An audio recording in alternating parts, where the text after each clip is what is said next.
मराठा समाज नागपूरच्या वतीने राज्य सरकारचं या ठिकाणी विशेष अभिनंदन आणि आभारही। अनेक वर्षापासून प्रलंबित असलेली मराठा आरक्षणाची मागणी पुन्हा एकदा राज्य सरकारने मराठा समाजाला 10% आरक्षण देऊन पूर्ण केली। या मागणीबद्दल अनेक दिवसापासून अनेक वर्षापासून विविध आंदोलने, विविध मोर्चे आणि विविध संघर्ष करावा लागतो। अनेक वर्षानंतर मराठा समाजाला पुन्हा एक आशेचा किरण या राज्य सरकारने दाखवला। माननीय मुख्यमंत्री शिंदे साहेब, माननीय उपमुख्यमंत्री देवेंद्रजी फडणवीस आणि माननीय उपमुख्यमंत्री अजितदादा पवार यांच्या सरकारने मराठा समाजाला जो आशेचा किरण दाखवला आणि एक टिकणारा आरक्षण, म्हणजे आम्हाला विश्वास आहे की आरक्षण तर भविष्यात टिकेल।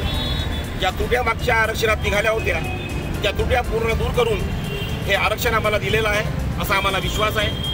भविष्यात आमच्या मराठा समाज बांधवांना शिक्षणाची दारं उघडे होतील, त्यांचा सामाजिक विकास होईल असा आम्हाला विश्वास असून भविष्यात हे आरक्षण टिकेल अशीच आम्ही आई भवानी चरणी प्रार्थना करतो आणि आपल्या मराठा समाजाच्या बांधवांना एक अशी हमी देतो की त्यांनी आपली शिक्षणाची जी त्यांची एक गरज होती ती लवकरच पूर्ण होईल। माननीय जरांगे साहेबांनी जो मराठा आरक्षणाचा लढा उभा केला त्याबद्दल आम्ही त्यांचे अभिनंदन करतो।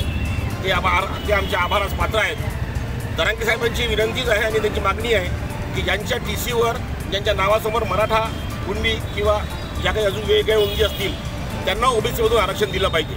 सरसकट मराठा समाजाला कुणबीमधून आरक्षण द्यावं त्यांची अशी मागणी जरी असली तरी आमच्या TCवर कुठेच मराठा, फक्त मराठाशिवाय नोंद नाही आहे, दुसऱ्या कुठल्याही नोंदी नाही आहे। ज्यांच्या TCवर मराठा म्हणून नोंद आहे त्या लोकांना कसं सरसकट कुणबी समाजाचं आरक्षण मिळेल, OBC समाजाचं आरक्षण मिळेल हा आम्हालाही संभ्रम आहे।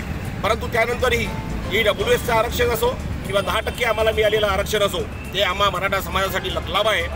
आणि जरांगे पाटील जी मागणी करतायत ती मागणीसुद्धा ज्यांच्या TCवर मराठा समाज आणि इतर व्यक्तींची नोंद असेल त्यांना ते आरक्षण मिळावं अशी आम्ही त्यांना सरकारतर्फे आम्ही प्रार्थना करतो। सरकारने दिले होतं 2014मध्ये आरक्षण सरकारने दिलं होतं ते हायकोर्टात टिकलं। मात्र सुप्रीम कोर्टात जेव्हा याची पिटिशन गेली त्याच्यात काही त्रुट्या होत्या ज्या सुप्रीम कोर्टने काढल्या की मराठा समाजात मागासवर्गीय कसा याबद्दल काही त्यांनी आक्षेप घेतले होते।